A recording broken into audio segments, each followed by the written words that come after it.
তেলের গাড়ি তেলে চলে, হাওয়ার গাড়ি হাওয়ায় উড়ে, বিনা তেলে চালায় গাড়ি নবী সুলাইমান।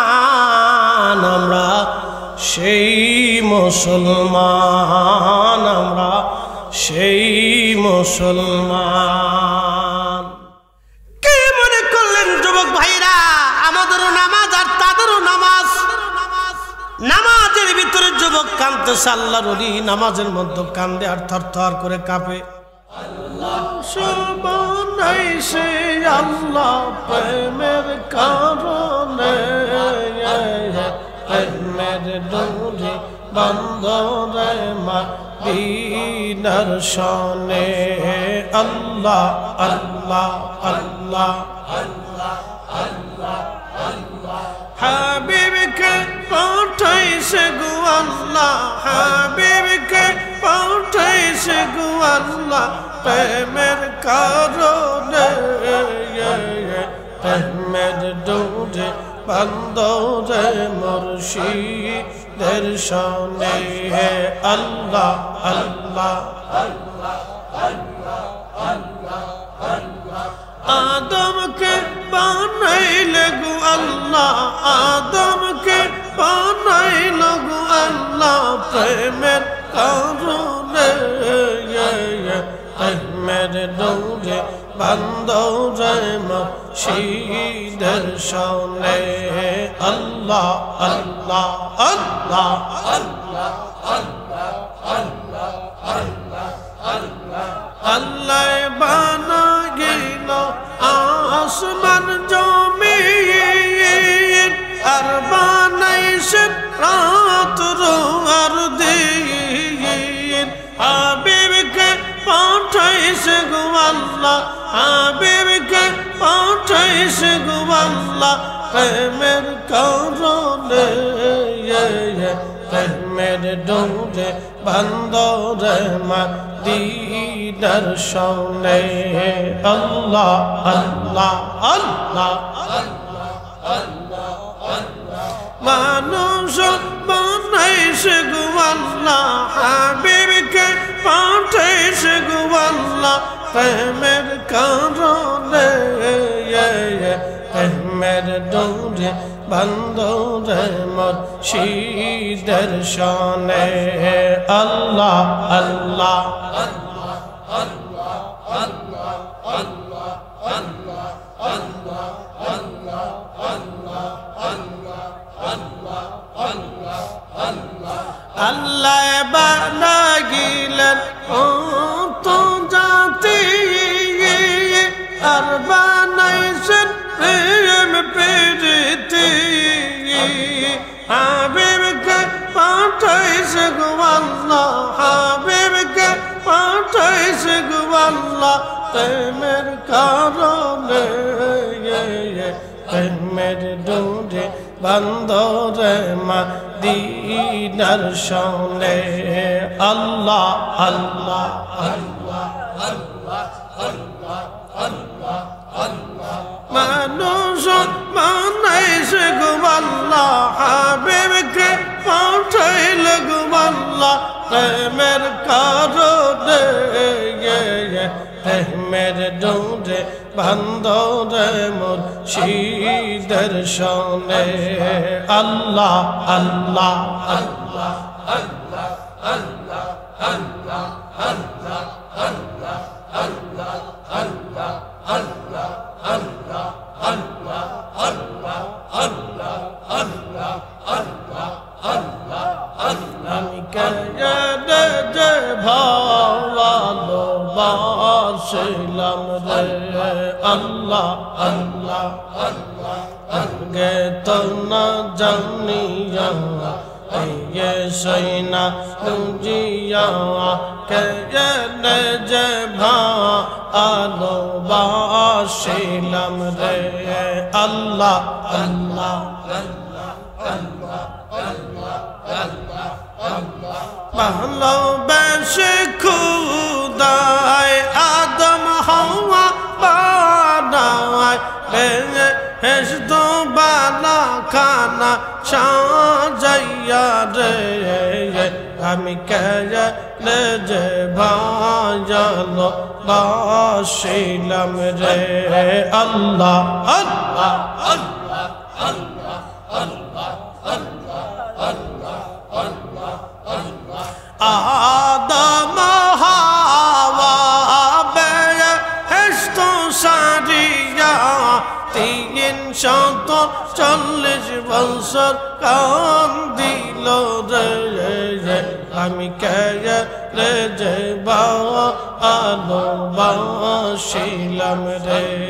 আল্লাহ আল্লাহ আল্লাহ আল্লাহ আল্লাহ আল্লাহ আল্লাহ আল্লাহ আল্লাহ আল্লাহ আল্লাহ আল্লাহ আল্লাহ লা ইলাহা ইল্লাল্লাহ মুহাম্মাদুর রাসূলুল্লাহ সাল্লাল্লাহু আলাইহি ওয়াসাল্লাম। একবার জোরে বলা যাবে কি মারহাবা।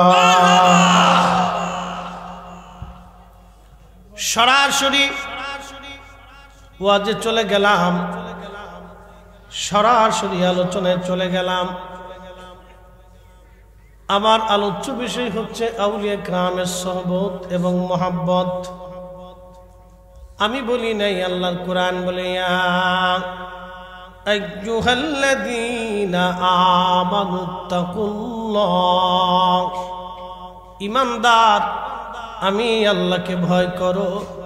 শুধু ভয় করলেই চলবে না, আরো একটা কাজ করো, ওয়াকুনু মা'আস সাদিকিন। আল্লাহু আকবার। মুর্শিদের চরণ বিহনে এ জীবন মিশে। ওরে আল্লাহ নবীর গভীর তত্ত্ব, ওরে আল্লাহ নবীর প্রেমের তত্ত্ব কামেলের কাছে মুর্শিদের চরণ বিহনে এ জীবন মিশে। মুর্শিদের চরণ বিহনে এ জীবন মিশে। কামেল যারে দয়া করে আউলিয়া বানাইতে পারে, ঠিক কিনা? ওরে এক পলকে নিতে পারে মদিনা শহর। মুর্শিদের চরণ বিহনে এ জীবন মিশে বাইরে। মুর্শিদের চরণ বিহনে এ জীবন মিশে। কোরআন আল্লাহ বললেন ওয়াকুনু মা'আস সাদিকিন।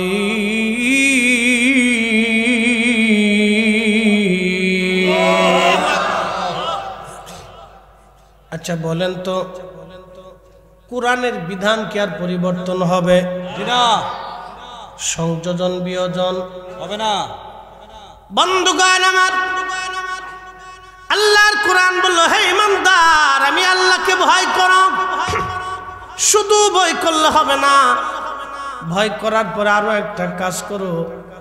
আমার ওলি যারা, আমার বন্ধু যারা, তোমরা তাদের সোহবতে যাও।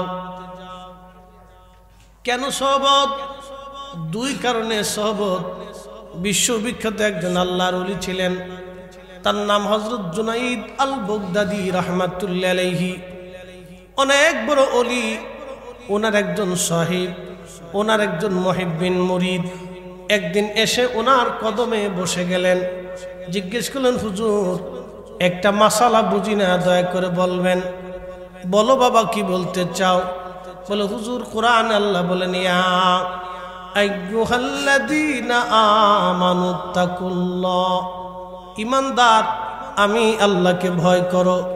ওগো আল্লাহর ওলি, আমরা তো নামাজ পড়ি আল্লাহকে ভয় করি, রোজা রাখি আল্লাহকে ভয় করি, যাকাত দিয়ে আল্লাহকে ভয় করি, হজ আদায় করে আল্লাহকে ভয় করি, হালাল হারাম বেছে চলে আল্লাহকে ভয় করি, কিন্তু এরপরে যে আল্লাহ বলেন ওয়াকুনু মা'আস সাদিকিন, আমার ওলিদের সঙ্গী হয়ে যাও, এই বিষয়টা তো আমি বুঝতে পারলাম না।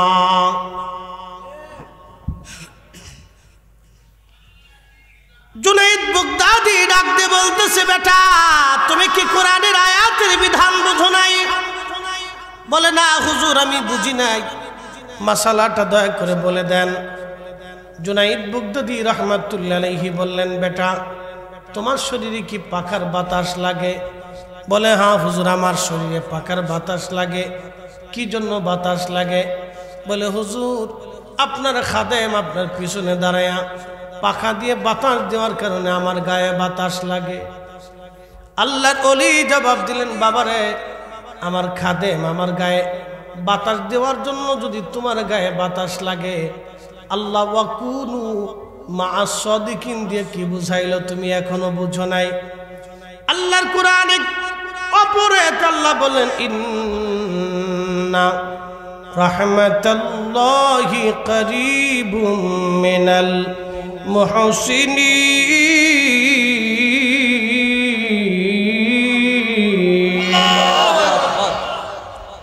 রাত্র বেশি বিদায় কি আপনাদের কষ্ট হচ্ছে?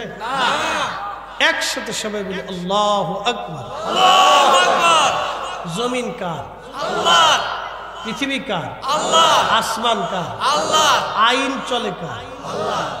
সূর্য প্রত্যেক দিন উদিত হয়, পশ্চিম আকাশে ডুবে যায়।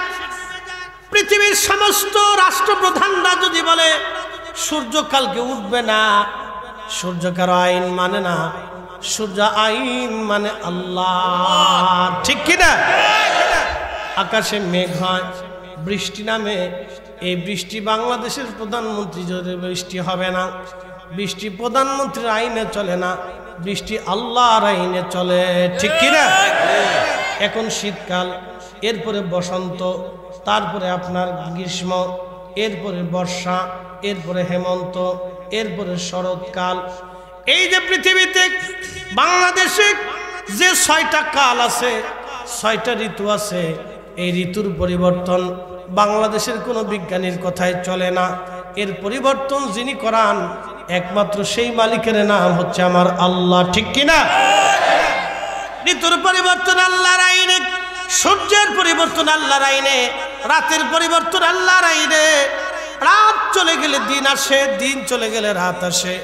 আল্লাহ বলেন, তুলিজুল লাইলা ফিন নাহারি ওয়া তুলিজুন নাহারা ফিল লাইল।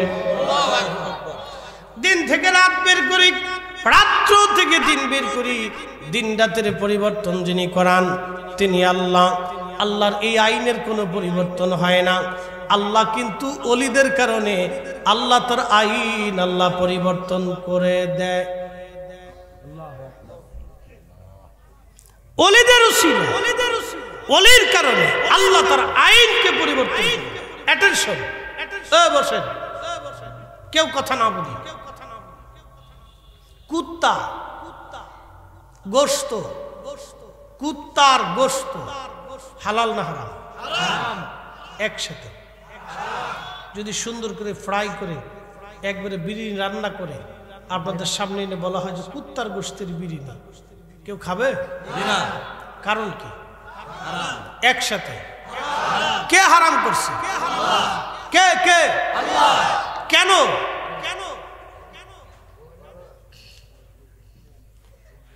কুকুর সৃষ্টিগতভাবেই নাপাক।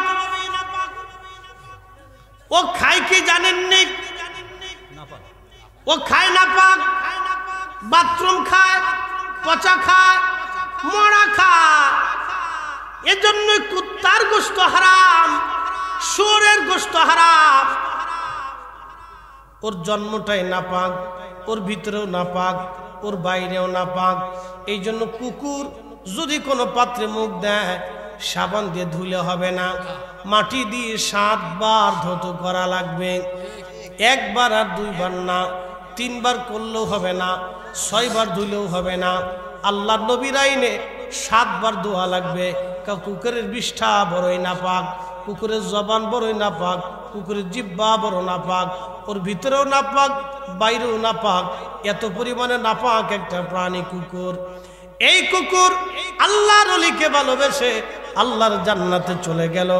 আল্লাহ তার ওলির কারণে আইন পরিবর্তন করে দিল। একবার জোরে আল্লাহু আকবার। বুঝে যায়, যতই তাল বাহানা করুন এদেশে আল্লাহর ওলির জমিন, শাহজালালের জমিন, শাহপরানের জমিন, শাহ মাকদুমের জমিন, খাজা বাবা আজমিরের জমিন, কুতুবউদ্দিন কাকির জমিন, নিজামউদ্দিন আউলিয়ার জমিন, খান জাহান আলীর জমিন। কথা বল ঠিক না বেটা? কি কফি আনছস? চাটা খাওয়া বাদ দিয়ে দেবো তাহলে? এটা খাইলি তো শরীরে তেজ বাড়বে রে।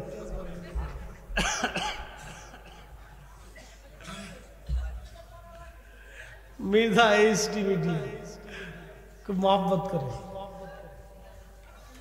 আমার দিকে তাকান। কুত্তা হালাল না হারাম? হারাম। ওর জন্য জান্নাত জাহান্নাম আছে? নাই। শরীয়তে ওর কোনো জান্নাত জাহান্নাম, কিন্তু ওলিকে ভালোবাসার জন্য কুত্তা জান্নাতে চলে গেছে। আরো হ্যাঁ, কসবার মুসলমান না নবীনগর? নবীনগর থানা না? রাত্রে খুঁজে পাই না আর কি। আচ্ছা, অসুবিধা নেই, ওই যা করে ব্রাহ্মণবাড়িয়া করে ফেলে এটাই বালা, বাংলাদেশ করে আলো বালা, পৃথিবী করলে কোনো ঝামেলাই নেই, একবারে ক্লিয়ার। একসাথে জোরে বলি তো আল্লাহু আকবার। কুত্তার জন্য কোন সারি বিধান নাই, কিন্তু আমার মালিক কুকুর আল্লাহর ওলিদেরকে ভালোবাসার জন্য আমার আল্লাহ আইন পরিবর্তন করে দিলেন। ওলির কারণে আইন পরিবর্তন হয়ে গেল। আল্লাহর আইন পরিবর্তন করে দি আমার আল্লাহ ওই কুত্তা কিতমিরকে মোহাব্বত করে বেহেশতের তাসনিম নদীর পানি দিয়ে গোসল করাইয়া, পাক সাফ করাইয়া, দুম্বার আকৃতি দিয়া আমার আল্লাহ ওই কুত্তাটাকে আল্লাহর ওলিদের সঙ্গে জান্নাতি বানায় দিল। আল্লাহর নবী বললেন, আল মারউ মা মান হাব্বা, তুমি যাদের ভালোবাসো কিয়ামতের ময়দানে তার সঙ্গে হাসর নাসর হবে। এজন্য আমরা আল্লাহর ওলিদেরকে ভালোবাসি, কিয়ামতের মাঠে আল্লাহর ওলিদের সঙ্গে আমাদের হাসর নাসর হয়ে যাবে। কথা বলেন ঠিক কি না?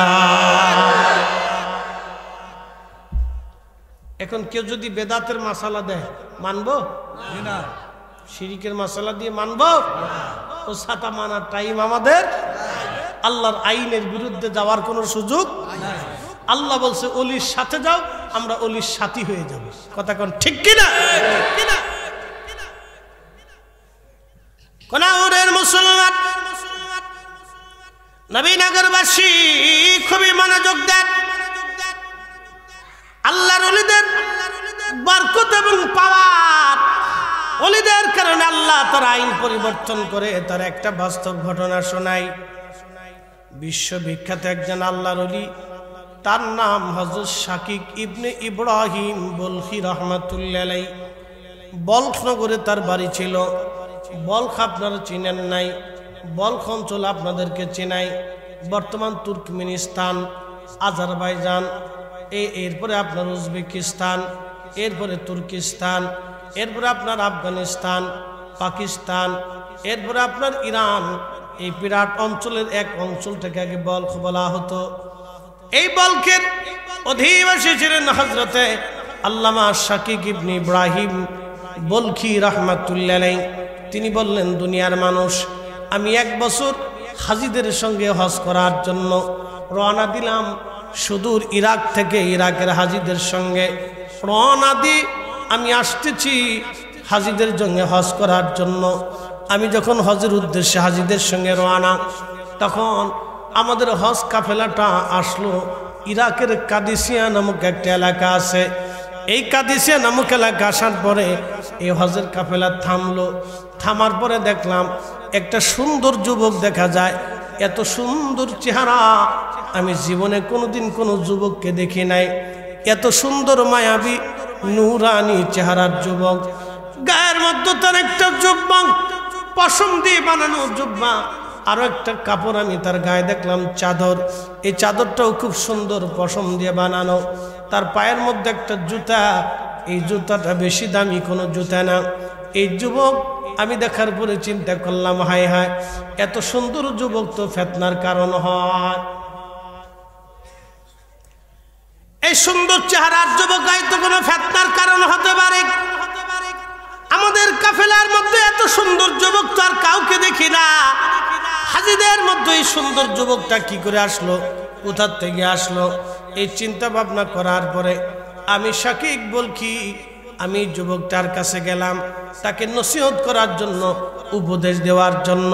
কিন্তু আমি যাইয়া যখন তার কাছে দাঁড়ায় সালাম দিলাম, তখন এই যুবক অটোমেটিক আমার নাম ধরে বলল, শাকিক বলকি, তুমি কি আল্লাহর কোরআনের সে আয়াত পড়ো নাই যে আয়াতের মধ্যে আল্লাহ লেখছেন কোন কোন অনুমান মিথ্যা হয়, তোমরা অনুমান থেকে বেঁচে থাকবে, কোন কোন অনুমান গুনাহের কারণ। আমার দিকে তাকান, শাকিক বলকি বলতেছে।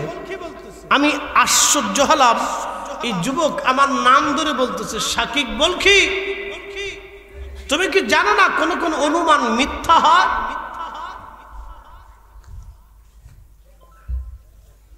শাকিক বলকি বলতেছে। আমি চিন্তায় পড়ে গেলাম যে যুবক আমার নাম কি করে জানে। একসাথে বলবেন আল্লাহু আকবার। ওলি আল্লাহর কাছে কোনো কিছু গোপন থাকে না। এটি কথাটা খুব মনোযোগ দিবেন। রাত অনেক বেশি। দ্বিতীয়ত আজকে জুমার রাত। এই রাতটা আমাদের জন্য অত্যন্ত ইম্পর্টেন্ট, গুরুত্বপূর্ণ। সৃষ্টিতে আমার দিকে তাকাবেন, রাস্তাঘাটে অনেক লোক, সৃষ্টিতে অনেক রাত আছে, অনেক রাত। তার ভিতরে জুমার রাতটা দামি। দুনিয়ার ভিতরে অনেক দিন আছে, তার ভিতরে জুমার দিন দামি। এ কথা মনে রাখবেন। সাইয়্যিদুল আইয়াম, দিনের সর্দার বলা হয় জুমার দিনকে। এজন্য জুমার রাতকে সর্বশ্রেষ্ঠ রাত হিসেবে অভিহিত করা। জুমার রাতের ইবাদত অন্য রাতের ইবাদত এক সমান না। জুমার রাত্রিবেলা প্রত্যেক জুমার রাত্রে মা বাবার রূহগুলি দোয়ার আশায় ঘরের আঙ্গিনায় এসে অপেক্ষা করতে থাকে। কবরের উপরে রূহগুলি বসে বসে প্রতীক্ষায় থাকে, আমার খোকা বুঝি আমার জন্য দোয়া করবে। কিন্তু জুমার রাত আসলে আমাদের দেশে পাপের সংখ্যা বাড়ে। এই কি কথা কর না, নাসা নাসি গাওয়া গাওয়ি ড্যাক সেট আনন্দ ফুর্তি জুমার দিনে বাড়ে, জুমার রাতে। অথচ দিন সাইয়্যিদুল আইয়াম, দিনের সর্দার, এটা রাতের সর্দার।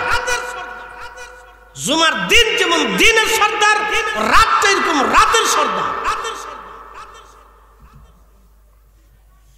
জুমার রাত্রি যারা ইবাদত করে কিয়ামতের ময়দানে আল্লাহ তাদের চোখকে অবনমিত করবে না, হৃদয় মরে যাবে না। সেই দিন তাদের হৃদয়কে আল্লাহ জিন্দা করে রাখবে। একসাথে বলা যাবে না সুবহানাল্লাহ। জুমার রাত খুব ইম্পর্টেন্ট। হযরতে শাকিক বলকি বললেন, আমি আশ্চর্য, এই যুবক আমার নাম কি করে জানে? শুধু নামই জানে না, আমি যে অন্তরে মনে মনে চিন্তা করলাম যে যুবকটা ফিতনার কারণ হবে, গুনাহের কারণ হবে। কারণ এত সুন্দর মায়াবী চেহারার যুবক আমি দেখি নাই। এত সুন্দর যুবক, এই যুবকটা গুনার কারণ হতে পারে। আমি তার প্রতি একটা মিথ্যা ধারণা করছিলাম, সে আমার অন্তরের খবরটাও পর্যন্ত বলে দিল। একবার জোরে বলা যাবে কি মারহাবা? পাওয়ার আসেনি? ওলিদের পাওয়ার আছে। তেলের গাড়ি তেলে চলে, হাওয়ার গাড়ি হাওয়ায় উড়ে, বিনা তেলে নবী সুলাইমান আমরা সেই মুসলমান, আমরা সেই মুসলমান। কিন্তু মসজিদে জুতা চুরি করি। কি মুসলমান? আমার মসজিদে প্রত্যেক শুক্রবারে জুতা চুরি হয়। আমার ঢাকা মসজিদ, কালকে জুমা পড়াবো, 4-5 হাজার মুসল্লি প্রত্যেক জুমাতে, হাউজিং মসজিদ। এটা মুসলমান। সেই দিনের সেই যুবক ডেকে বলতেছে, শাকিব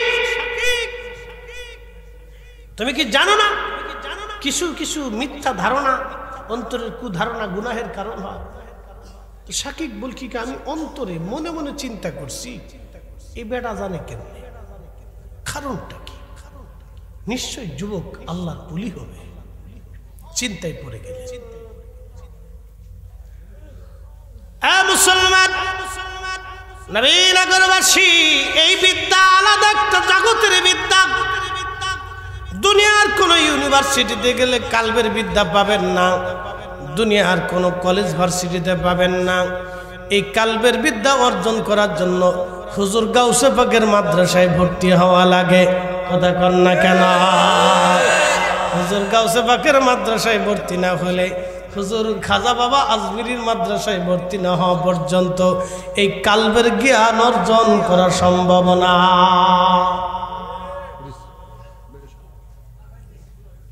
শাকিব বল কি বললেন?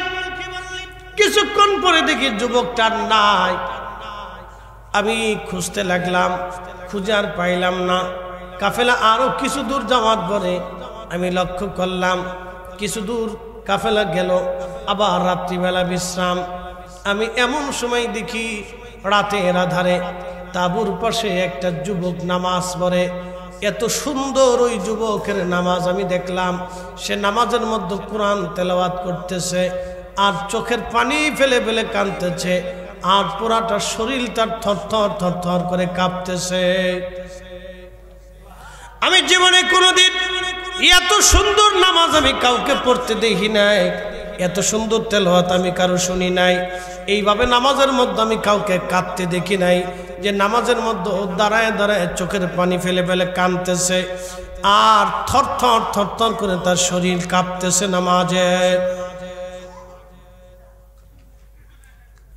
কে মনে করলেন যুবক ভাইরা, আমাদেরও নামাজ আর তাদেরও নামাজ। নামাজের ভিতরে যুবক কাঁদতেছে, আল্লাহর ওলি নামাজের মধ্যে কান্দে আর থরথর করে কাঁপে।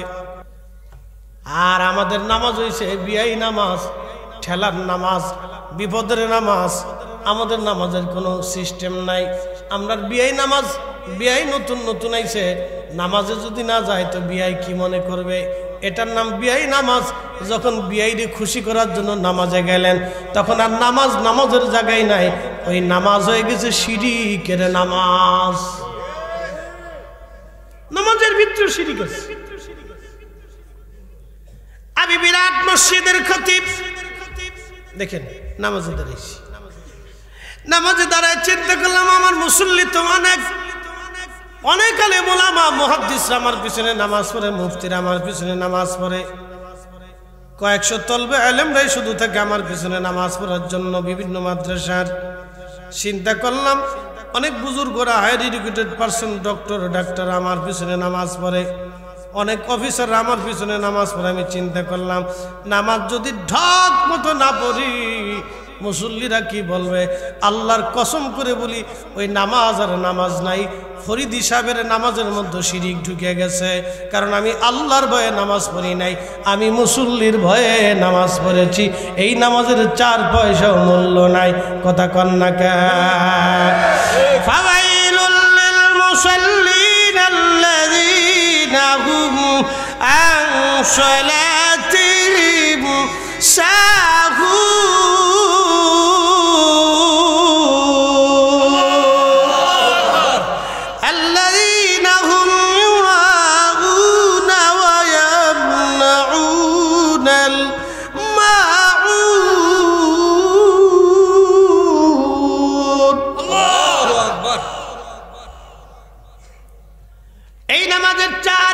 মূল্য নাই। নামাজ হবে আল্লাহর জন্য, আল্লাহকে খুশি করার জন্য নামাজ। আমরা নামাজ পড়ি পাবলিককে খুশি করার জন্য। কি কথা বলেন না কেন? আমরা নামাজ পড়ি পাবলিককে খুশি করার জন্য, আল্লাহকে খুশি করার জন্য আমরা নামাজ পড়ি না। অনেকেই সামাজিক নামাজ বলে, হুজুর সামাজিক নামাজ কি? অনেক মানুষ সমাজের সালিশ দরবারে বসছে, চেয়ারম্যান সাহেব বললো আসেন আমরা নামাজে যাই। এখন অনেকে চিন্তা করছে আমি তো মুইতেই পানি নেই নাই, অনেকে আছে পেশাব করে পানি লাগে। কি কথা বলেন না? অনেকে ঠান্ডার ডরে পানি মেশিনে পানি বললে দিব, ঠান্ডার ডরে পানি দেয়।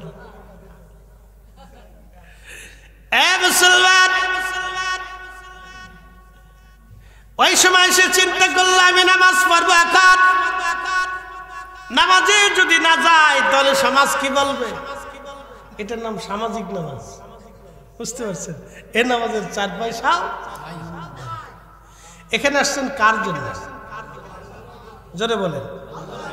আল্লাহর ওলিকে ভালোবাসেন কার জন্য? না না হয় নাই। কার জন্য? আল্লাহর জন্য ভালোবাসেন। ভালোবাসাটা আল্লাহর জন্য।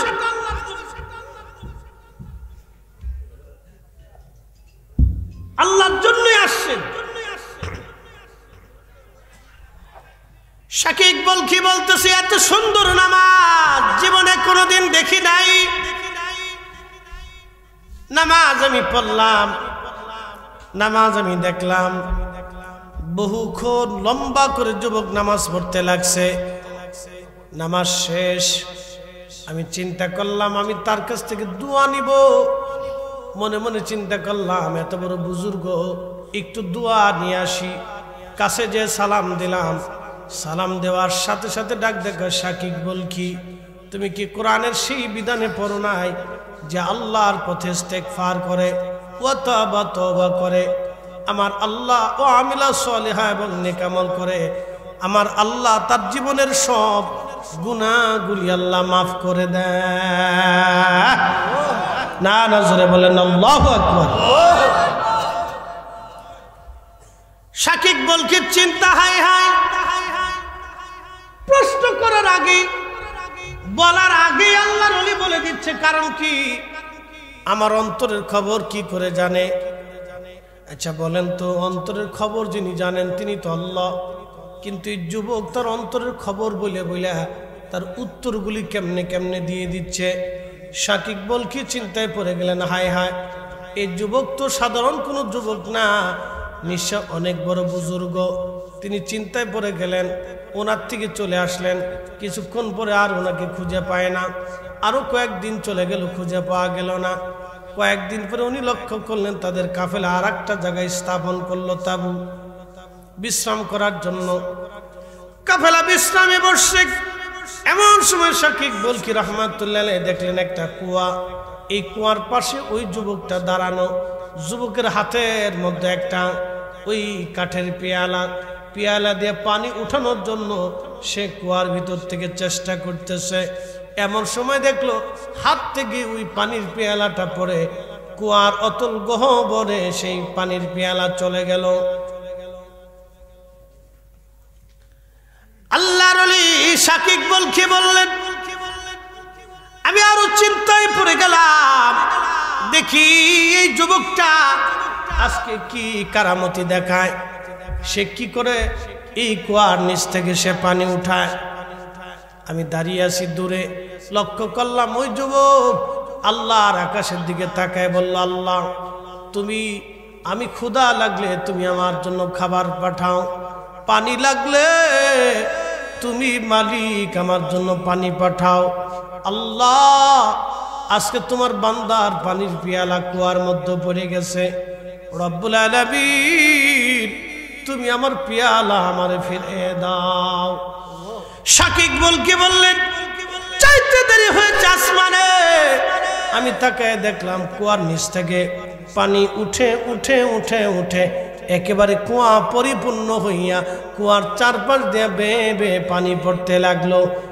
বলা যাবে সুবহানাল্লাহ। তেলের গাড়ি তেলে চলি, হাওয়ার গাড়ি হাওয়ায় উড়ে, বিনা তেলে চালায় গাড়ি নবী সুলাইমান। আমরা সেই মুসলমান, আমরা সেই মুসলমান, ঠিক কিনা? শাকিব বলকি রহমাতুল্লাহ আলাইহি বললেন, দুনিয়ার মানুষ কুয়ার নিচ থেকে পানি উঠতে লাগলো। আল্লামা ইমাম জৌজি রহমাতুল্লাহ আলাইহি 900 বছর আগে ওনার কিতাবের মধ্যে লিখতেছেন, কুয়ার নিচ থেকে পানি উঠে উঠে একেবারে কুয়া ভরে ভরে উপচি উপচি পানি পড়তে লাগলো। ঠিক এমন সময় শাকিব বলকি বললেন, আমি দেখলাম ওই পেয়ালা ভেসে উঠলো। পেয়ালাটা হাতে নিয়ে ওই যুবক পানি পান করলো এবং তাড়াতাড়ি অজু করলো। অজু করে আবার ওই যুবক নামাজে দাঁড়ায় গেল। আল্লাহর ওলি শাকিব বলকি বললেন, আমি আশ্চর্য হলাম, জীবনে বহু মানুষ দেখছি, এরকম দেখি নাই। অনেক কিছু দেখলাম, এরকম কারামত দেখি নাই। তাহলে আল্লাহর ওলিদের জন্য যিনি যথেষ্ট, সেই রবের নাম আমার আল্লাহ। সহিহ বুখারী কিতাবুর রেখাকে আল্লাহর নবী ফরমান, ওয়া ইন সাআলানি লা উতিয়ান্নাহু ওয়া লা ইস্তাআযানি লা উইজান্নাহু। আমার ওলিরা চাইতে দেরি হয়, আল্লাহর আকাশ থেকে আসতে দেরি হয় না। ওলিদের চোখ আল্লাহর চোখ, ওলিদের কান আল্লাহর কান, ওলিদের জবান আল্লাহর জবান, ওলির হাত আল্লাহর হাত, ওলিদের পা আল্লাহর পা হয়ে যায়। বন্ধু খুব মনোযোগ দিবেন। আল্লাহর নবী তখন বলতেছেন, আমার উম্মতেরা, ওলিদের চোখ আল্লাহর চোখ হয়, যত দ্বারা সে দেখে। ওলিদের কান আল্লাহর কান হয়, যত দ্বারা সে শোনে। ওলির হাত আল্লাহর হাত হয়, যার দ্বারা সে ধরে। ওলির পা আল্লাহর পা হয়, যার দ্বারা সে চলে। এই জন্য ওলি আল্লাহর সাথে যারা বেয়াদবি করে, মান আদালি ওয়ালিয়ান ফাকাদ আযানতুহু বিল হার। আল্লাহর ওলিদের সাথে যারা দুশমনি করে, আমার মালিক আমার আল্লাহ ডাক দিয়ে বললেন, আমি আল্লাহ তাদের সঙ্গে যুদ্ধ ঘোষণা করি। চিৎকার মেরে জোরে বলা যাবে আল্লাহু আকবার। ওলির সাথে যারা দুশমনি করে, বেয়াদবি করে, আল্লাহ বলছেন আমি তাদের সাথে দুশমনি করি, আমি আল্লাহ যুদ্ধ ঘোষণা করি। ইমাম আহমদ ইবনে হাম্বল 4 বছর পর্যন্ত জেলখানায়। 4 বছর ওনাকে পিটাইছিল খলিফা তৎকালীন জমানা। এটা শোন, শুধু পিটাইছে না, ওনার শরীরে পিঠের মধ্যে ঘা হইল। ঘা হইয়া 4 বছর পর্যন্ত ওনার কোনো ওষুধ দেয়নি। প্রত্যেক দিন 10টা করে বেতের বাড়ি মারত, চাবুকের পিটুনি দিত তার মায়ের সামনে। আহা, কঠিন নির্যাতন ওনাকে করা হয়েছে। প্রত্যেক দিন 10টা করে চাবুক মারা হতো, পিঠ কেটে গোশত ফেটে রক্ত পড়ত, কোনো ওষুধ লাগাইতে দিত না। ওইভাবে 4 বছরে তার পিঠের গোশত পচে গেল, ঘা হয়ে গেল, পোকা পড়ে গেল। আহা, কি কষ্ট! 4 বছরে কি কষ্ট করেছিল ইমাম আহমদ ইবনে হাম্বল। 6 লক্ষ হাদিস মুখস্থ ছিল। 80 বার আল্লাহর নবীর সাথে তার স্বপ্ন দিদার হয়ে গেছে। হাত হয়েছে না, আরো জোরে বলেন আল্লাহু আকবার। ওনার একটা কিতাব আছে, কিতাব জুহুদ, আমার ঘরে আছে। আহা, কি সুন্দর একটা কিতাব। ইমাম আহমদ ইবনে হাম্বল জীবনের শেষ সময় যেই দিন জেলার এসে বলতেছে, হুজুর জীবনের খাবার আপনি খেয়ে নেন, যা মন চায় আপনি বলে নেন, আপনার কোনো ইচ্ছা কি আছে? বলে, জেলার কি বলতে চাও? বলে, হুজুর কালকে আপনার সকালবেলা ফজরের নামাজের পরে ফাঁসি হবে, আপনি বলুন কি আপনি চান। জেলার ডাক দিয়ে বলতেছে, কি চান আপনি বলুন ও নবীর উম্মতেরা। তখন ইমাম আহমদ ইবনে হাম্বল বলল, জেলার রে, তোমার কাছে আমার চাওয়ার কিছু নাই, যা চাবো ওই মালিকের দরবারে আমি চাবো। ইমাম আহমদ ইবনে হাম্বল জেলারকে বলেন জেলার চলে যাও, আমার তোমার কাছে কিছুই চাওয়ার নাই। ইমাম আহমদ ইবনে হাম্বল এশার নামাজ পড়লেন খুব ধীর স্থির ভাবে। অতিরিক্ত কিছু নফল নামাজ পড়ার পরে ইমাম আহমদ ইবনে হাম্বল আল্লাহর দরবারে হাত বাড়াই দিলেন।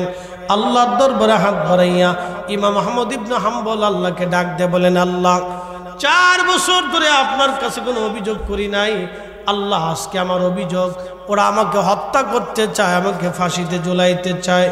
রব্বুল আলামিন, আমি আহমদ ইবনে হাম্বল আপনার দরবারে হাত বাড়াইছি। আল্লাহ একটা মাসালা, কোরআন সৃষ্টি না স্রষ্টার বাণী, এই মাসালার উপরে ওরা আমার 4টা বছর পিটাইছে।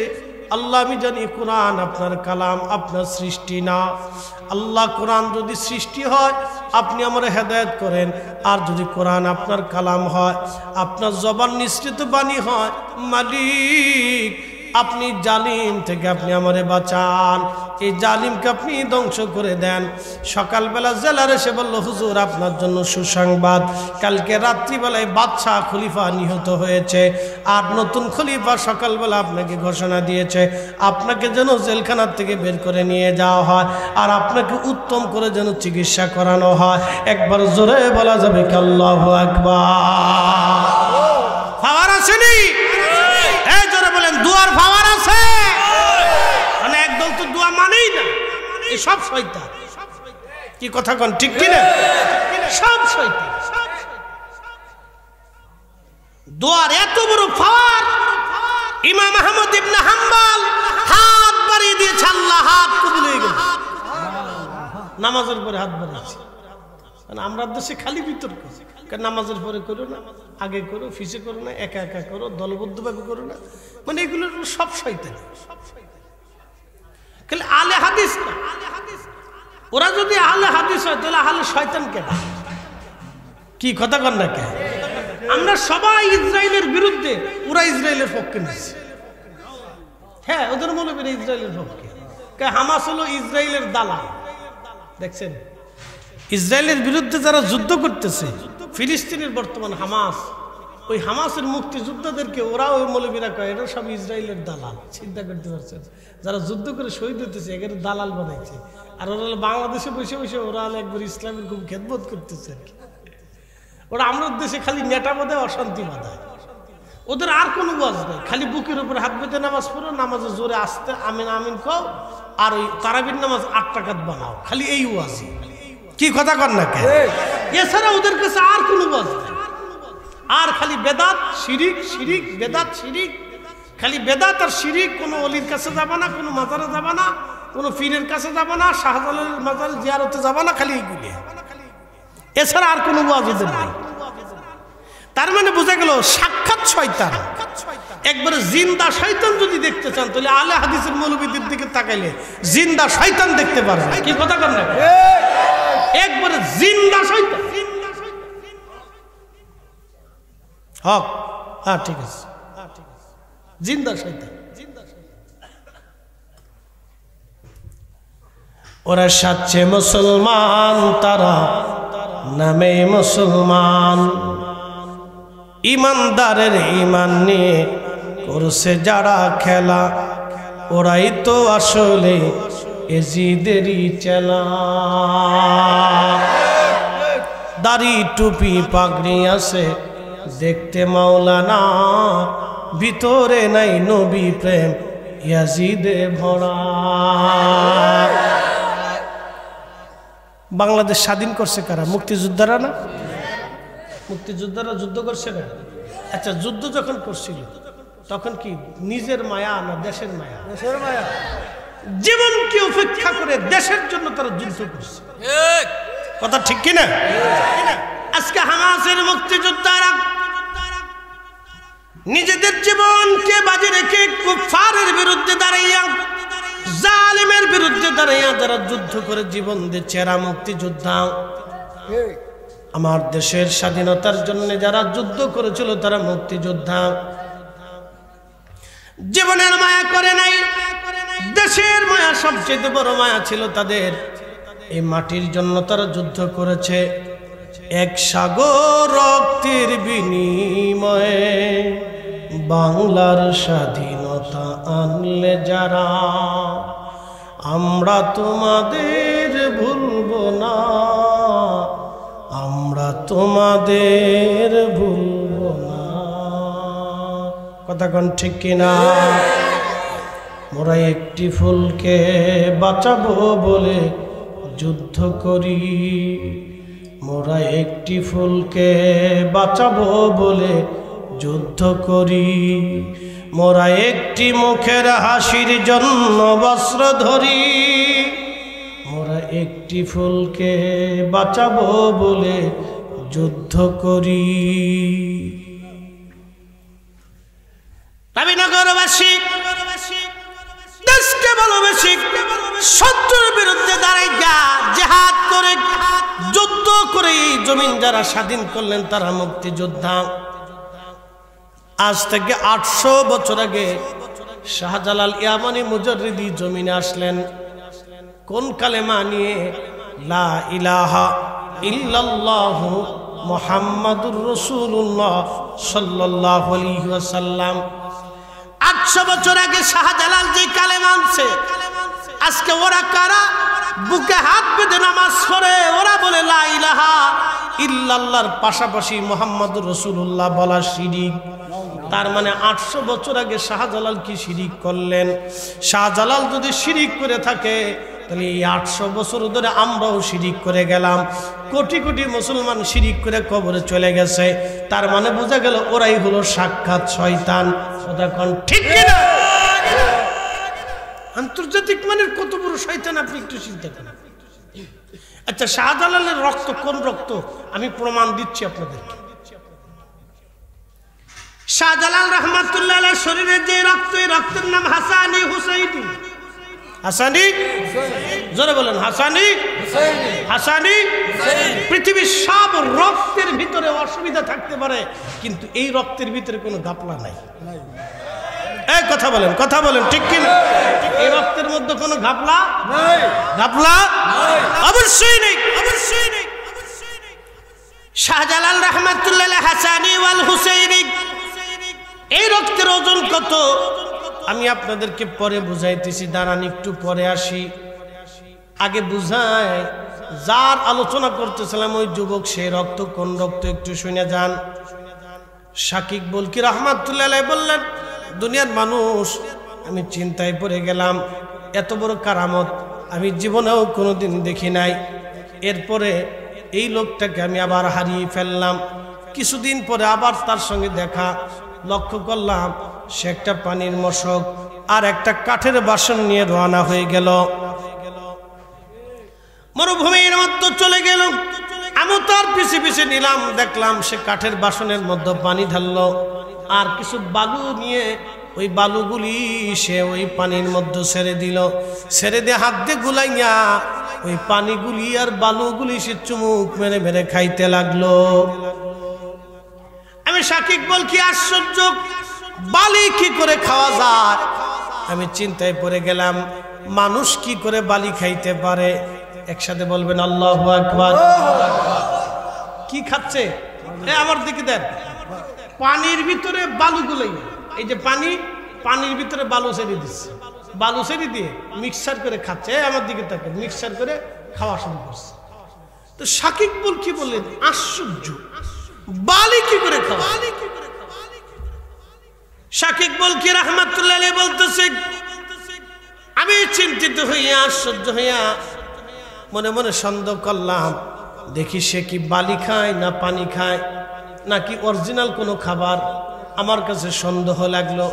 আমি কাছে যা সালাম দেয়া বললাম, আল্লাহর বান্দা, আপনার খাবারও আমারও অংশগ্রহণ করায় নেন। তখন সে আমার দিকে তাকায় বলল, শাকিব, আল্লাহর দেওয়া রিজিককে সন্দেহ করতে হয় না, নেন, বিসমিল্লাহ বলে শুরু করেন। শাকিব বল কি বললেন, ওই পাত্রটা মুখে লাগাইয়া আমি বিসমিল্লাহ বলে যখন টান দিলাম, দেখি ওখানে আর পানি শুধু পানি না, ওই বালি শুধু বালি না, ওটা একবারে তালবিনা হয়ে গেছে। আরবিতে বলে তালবিনা, বাংলায় বলে ছাতু। এতই মজাদার, এতই মিষ্ট, এতই সুমিষ্ট, জীবনে কোনোদিন এমন তালবিনা আমি কোনোদিন খাই নাই। একবার জোরে বলা যাবে কি মারহাবা।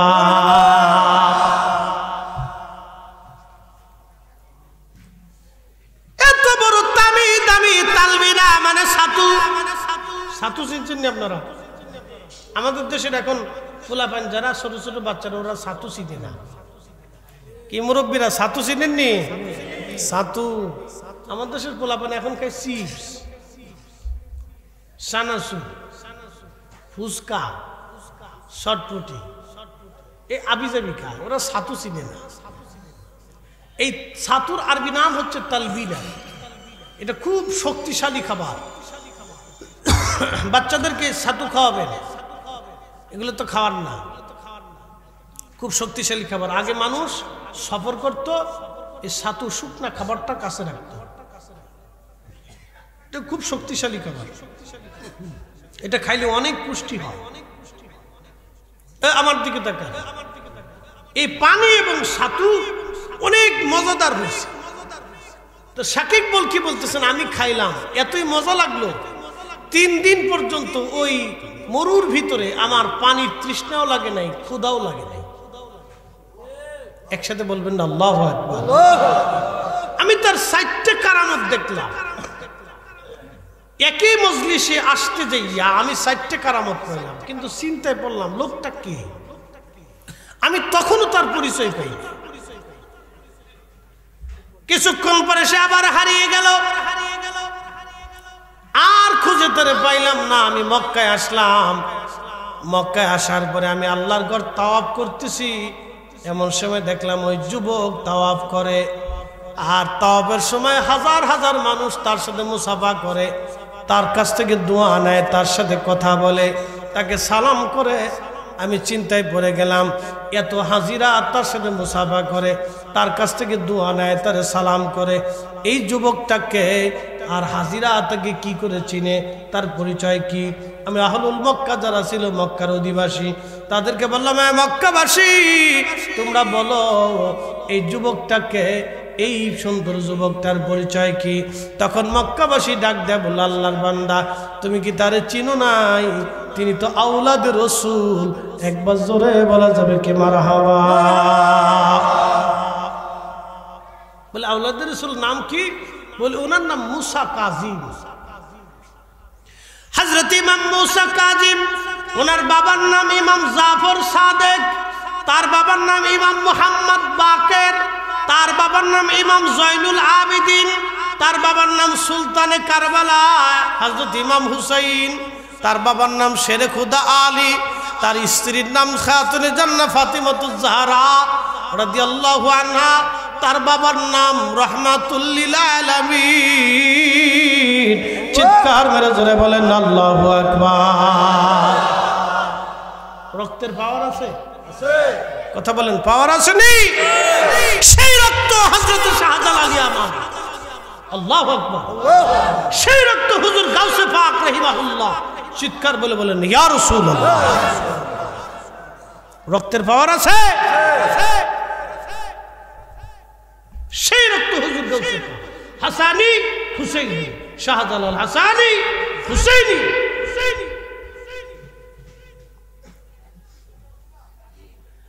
হযরতে আল্লাহর নবীর কন্যা ফাতিমা, ফাতিমার ছেলে ইমাম হুসাইন, তার ছেলে ইমাম জয়নুল আবেদিন, তার ছেলে ইমাম মুহাম্মদ বাকের, তার ছেলে ইমাম জাফর সাদেক, তার ছেলে ইমাম মুসা কাজিম। যাই যুবকের কারামত আপনাদের সামনে বললাম। যুবক বয়সে এমন কারামত, শাকিব বলকি রহমাতুল্লাহ আশ্চর্য হয়ে গেলেন। আহা, রক্তের কি দাম, আওলাদের রাসূলের কি ফজিলত, আর তাদের বুজুর্গির কি ফজিলত। বাবাও বিরাট বড় বুজুর্গ, তার দাদা, তার বাবাও বিরাট বড় বুজুর্গ, বংশের সবাই জান্নাতি জান্নাতি জান্নাতি জান্নাতি জান্নাতি, সব বংশ শুদ্ধে জান্নাতি। একবার জোরে বলা যাবে কি ইয়া রাসূলুল্লাহ? ওই রক্তের ধারায় ছিলেন হযরতে শাহজালাল ইয়ামানি মুজাররিদি রাহমাতুল্লাহ আলাইহি। 800 বছর আগে কালেমা নিয়ে আসছে। আজকে 800 বছর পরে ওনার কালেমায় যারা ভুল ধরে, বরং ওরাই হলো বর্তমান শয়তানের দালাল। 800 বছর আগে নামাজ পড়লেন শাহজালাল, বুকে হাত বেঁধে না, নামাজ পড়েছেন নাভির নিচে হাত বেঁধে। আল্লাহর ওলি শাহজালাল নাভির নিচে হাত বাঁধার কারণে 800 বছর ধরে এদেশের মুসলমান নাভির নিচে হাত বেঁধে নামাজ পড়ে। উনি যদি বুকের উপরে হাত বাঁধতেন, 800 800 বছর ধরে দেশের মুসলমান বুকের উপরে হাত বাঁধত, তার মানে শাহজালালই ঠিক, বাদ বাকি যারা আজকে বুকের উপরে হাত বেঁধে নামাজ পড়ে আমার দেশে অশান্তি বাঁধাইল, ওরাই হলো বর্তমান ফিতনাকারী শয়তান। কোনো সন্দেহ নাই। ভাই শাহজালাল ঠিক নাকি ওরা ঠিক? শাহজালাল ঠিক। যদি বলেন শাহজালাল ঠিক ওরা বেঠিক, তাহলে আমরা ঠিক 850 বছর ধরে আমরা হকের উপরে আছি। কথা কোন ঠিক কিনা? আমরা সুন্নিরা হকের উপরে, কথা দেন, মনোযোগ দিন। আর যদি বলেন না ওরা শাহজালাল, যদি বলেন না আমাদেরটাই ঠিক, শাহজালাল বেঠিক ছিল, তাহলে বলবে এক কাজ কর, তোর যত মৌলবী আছে সব ডাইকে এনে বুড়িগঙ্গার পারে দাঁড়া করা। আল্লাহর ওলি শাহজালাল রহমতুল্লাহ জায়নামাজ দিয়ে নদী পার হয়েছিল সুরমা, তোরাও এরকম জায়নামাজ নিয়ে আয়, নাহলে তোরা নাহলে আমরা জায়নামাজ গুছাইতে পারি, সব জায়নামাজ এনে তোদের সামনে দেবো, তোরা বুড়িগঙ্গায় পাইতে দোয়া কালাম করে ফুটু দিয়ে তোরা বুড়িগঙ্গা দিয়ে জায়নামাজ দিয়ে বুড়িগঙ্গা পার হ। সুযোগ আছে না মনে হয়? আচ্ছা, জায়নামাজ যদি দিয়ে পার না হইতে পারে, তাহলে আমাদের শর্ত হলো তোকে আমরা বুড়িগঙ্গার ভিতর চুবাবো, তাহলে বুড়িগঙ্গার তোকে চুবাবো। যদি জায়নামাজ দিয়ে পার হইতে না, কারণ শাহজালাল রহমতুল্লাহ যেটা দলিল দিছে এটা ছিল বাস্তব দলিল। উনি ইসলাম যেটা আনছে সেটা শুধু ইয়ামান হয়ে আরব হয়ে এদেশে ইসলাম উনি আনছে। কথা কোন ঠিক কিনা? ওনারটা 800 বছর আগেরটা ঠিক, তোরা যারা আজকে নতুন করে আমার মসজিদের সমাজে ভেজাল বাঁধেছিস তোদেরটা বেঠিক। ওনার 800 বছর আগে যেটা আনছে ওটাই ঠিক, ওটাই ঠিক। আজকে ওরা আমাদের দেশে এরকম ফেতনা বাঁধে, ভেজাল বাঁধাইয়া অশান্তি সৃষ্টি করে দিয়ে আমার দেশের মধ্যে বিশৃঙ্খলা তৈরি করছে। শোনেন, আপনাদেরকে একটা কথা বলি, মুক্তিযোদ্ধারা এই জমিন স্বাধীন করছে নিজের জীবনকে বাজি রেখে, আর আল্লাহ ওলিরা এই জমিনে কালেমা দিয়েছে নিজের জীবনকে বাজি রেখে। কথা কোন ঠিক কিনা? ওনারা ছিলেন ইসলামের মুক্তিযোদ্ধা, ওনারা দ্বীনের মুক্তিযোদ্ধা ছিলেন। এই জমিনে যখন দাঁড়ানোর জায়গা ছিল না, ঘুমানোর জায়গা ছিল না, আজান দেওয়ার জায়গা ছিল না, সেই দিন তারা এই জমিনে কালেমার দাওয়াত পৌঁছিয়েছে। আজকে তো আমরা একবারে কি বলে সুবর্ণ সুযোগেরটা পাওয়ারটা পাইছি, আমরা কিন্তু তৈরি করিনি, ওনারা তৈরি করে দিয়ে গেছে, আমরা সেটা ফসল বুনে খাচ্ছি। ওনারা জমিন দখল করে এটা সুন্দর করে একবারে পাইনেট করে বানায় কমপ্লিট করে দিছে, এখন আমরা শুধু ফসল বুনচ্ছি আর খাচ্ছি। অতএব আল্লাহর ওলিদেরটাই দেওয়া, এটাই ঠিক, এই পথেই আমরা চলবো। কথা কোন ঠিক কিনা?